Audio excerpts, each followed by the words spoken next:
नमस्कार विद्यार्थी मित्रांनो, इयत्ता 8वीच्या सर्व विद्यार्थी मित्रांचं आपल्या युट्यूब चॅनलवर सहर्ष स्वागत आहे।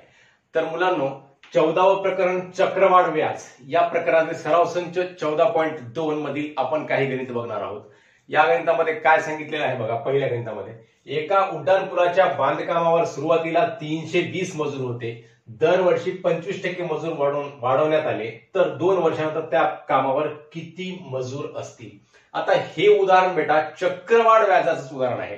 म्हणजे दरवर्षी 25%, समजा सुरुवातीला 320 होते तर पहिल्या वर्षी 320च्या 25%, नंतर मग पुढच्या वर्षी 320च्या 25% नंतर जी रक्कम येईल, जे मजूर येतील त्या मजुरांचे पुन्हा 25% मजूर वाढतील पुढच्या वर्षी।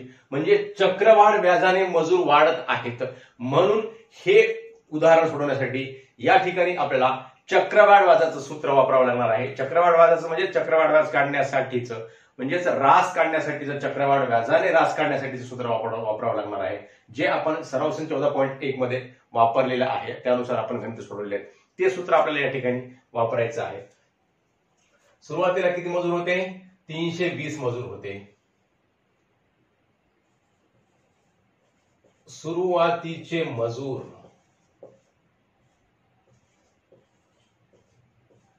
बरोबर आहे पी। हे काय आहेत? पी आहेत, मूळ मजुरांची संख्या 320, आणि वाढीचा दर किती आहे? रेट किती आहे? 25% आहे, 25%।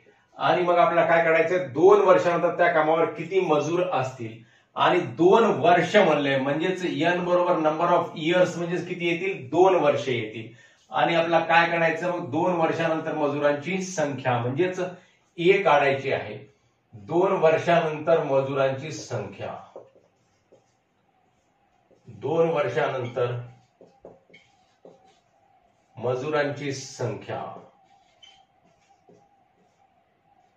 बरोबर आहे ए बरोबर किती। मग आता ए काढण्यासाठीचं सूत्र आपणास माहित आहे बेटा। ए बरोबर आहे पी कंसामध्ये 1 अधिक आर छेद 100 कंस बंद आणि कंसाचा n भाग हात। हे सूत्र पक्क आपल्या डोक्यामध्ये फिट करून ठेवा आणि कधीही विचारतात त्याचं उत्तर तुम्हाला सांगता आलं पाहिजे।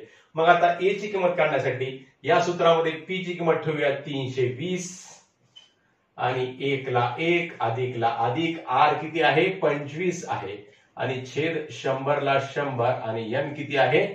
2 आहे बेटा। मग 320 कंसामध्ये 1 आणि 100चा गुणाकार होतो, तिरकस गुणाकार होतो मुलांनो।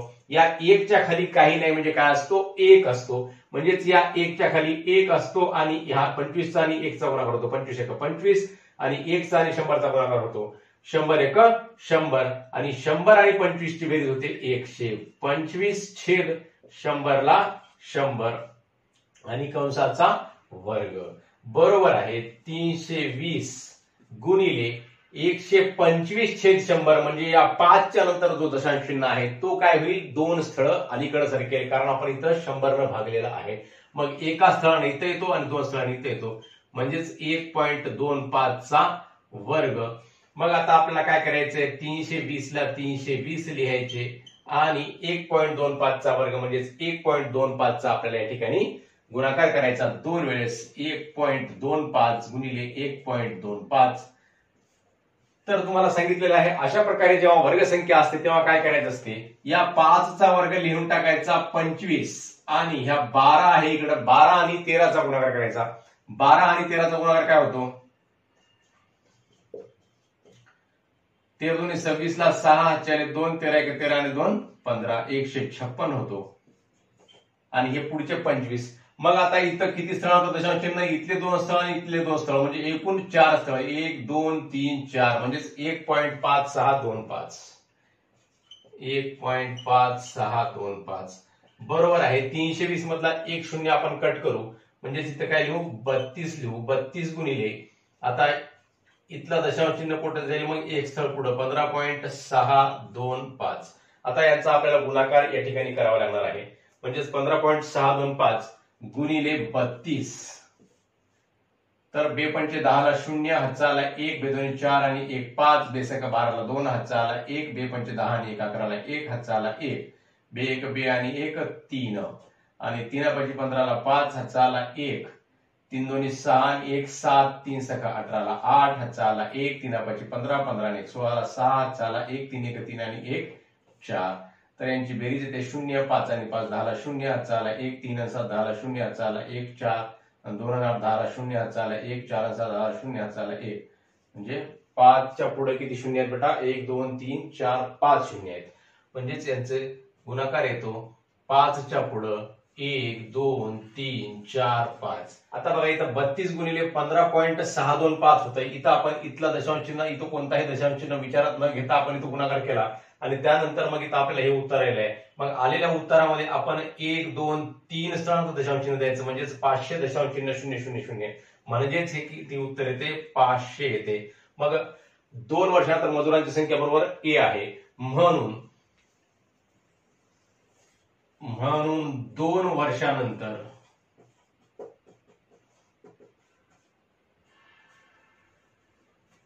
त्या कामावर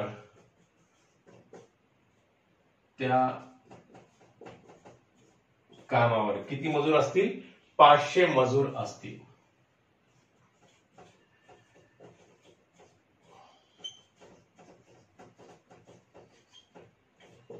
मजूर असतील. अशा प्रकारे आपण हा पहिला प्रश्न सोडवलेला आहे. लगेच आपण दुसरा प्रश्न सोडूया.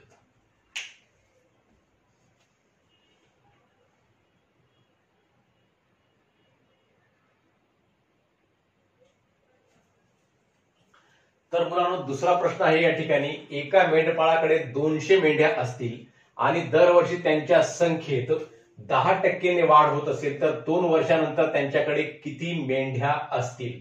आता एक मेंढपाळ सांगितलं, त्याच्याकडे दरवर्षी त्या मेंढ्यामध्ये 10%ची वाढ होत आहे. तर 2 वर्षानंतर किती वाढ होईल? म्हणजे ही वाढ सुद्धा कशी होत आहे? चक्रवाढ व्याजाने होत आहे. म्हणजे पहिल्या वर्षी 10% वाढल्यानंतर पुढच्या वर्षी ज्या मेंढ्या होतील त्या मेंढ्यांची वाढ सुद्धा परत त्या मेंढ्यांपासून सुरुवात होऊन 10%ने परत वाढणार आहे. म्हणजेच ही वाढ कशी काढावी लागणार आहे? चक्रवाढ व्याजाच्या सूत्राने काढावी लागणार आहे. मग या ठिकाणी 200 मेंढ्या म्हणजे काय आहे? सुरुवातीच्या मेंढ्या, मेंढपाळाकडील सुरुवातीच्या मेंढ्या, मेंढपाळाकडील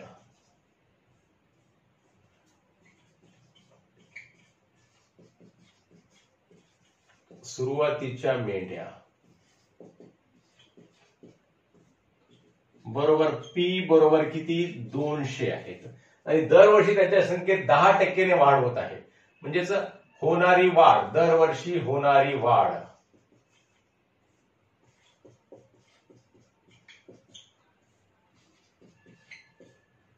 बरोबर हे काय आहे? आर आहे. म्हणजेच आर म्हणजेच काय? दर किती आहे वाढीचा? 10% आहे. मग आपल्याला 2 वर्षानंतर त्यांच्याकडे किती मेंढ्या असतील असं विचारलेलं आहे. आणि वर्ष किती सांगितले? मग एन किती आहे मुलांनो? एन आहे 2 वर्ष. मग आपल्याला काय काढायचं या ठिकाणी? 2 वर्षानंतरच्या एकूण मेंढ्या म्हणजेच ए काढायचं आहे. 2 वर्षांनंतर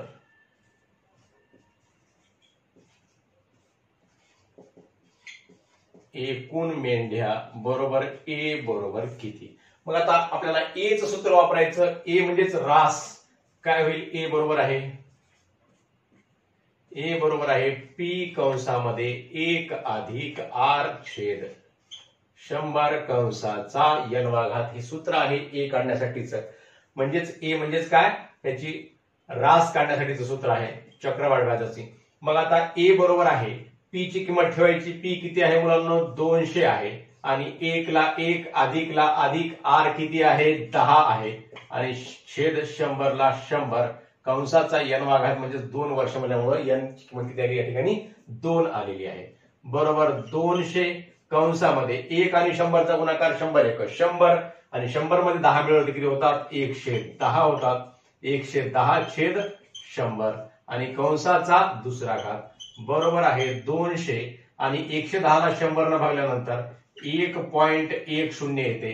म्हणजे इथला दशांश चिन्ह 110च्या नंतर काही नाही, म्हणजे इथं दशांश 00 असतो. मग इथलं दशांश चिन्ह 2 स्थळ अलीकडे आला, म्हणजे काय झालं?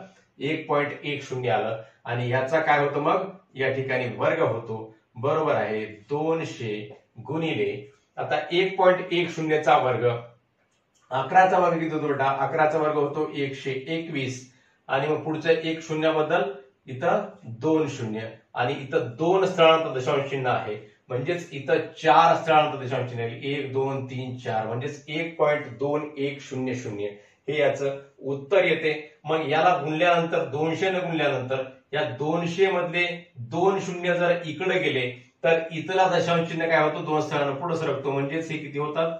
121.0 होतात, म्हणजेच 121.0 म्हणजेच 121 आणि या दोन्हीचा गुणाकार किती होतो? 121 दोन्ही 242 होतो गुणाकार. तर 2 वर्षांनंतर त्याच्याकडे किती मेंढ्या असतील? म्हणून 2